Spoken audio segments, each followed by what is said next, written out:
ভারতের প্রতি ৫ জন যুবকের মধ্যে একজন বেকার, কোটি কোটি যুবকের ভবিষ্যৎ নষ্ট হচ্ছে।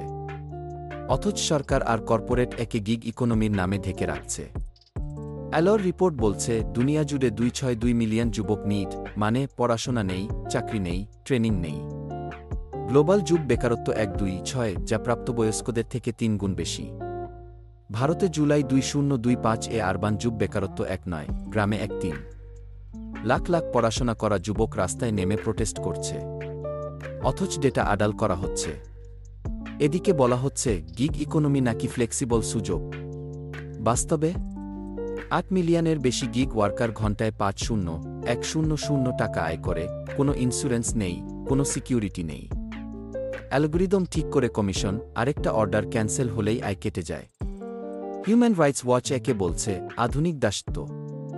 তাহলে প্রশ্ন হল, গিগ ইকোনমি কি আসলেই সুযোগ, নাকি এটা যুবকদের ভবিষ্যৎ কেড়ে নেওয়ার ষড়যন্ত্র? কমেন্টে বলো তুমি কি মনে করো। লাইক আর শেয়ার করো, কারণ এটা জানার সময় এসেছে, পরিবর্তন চাই।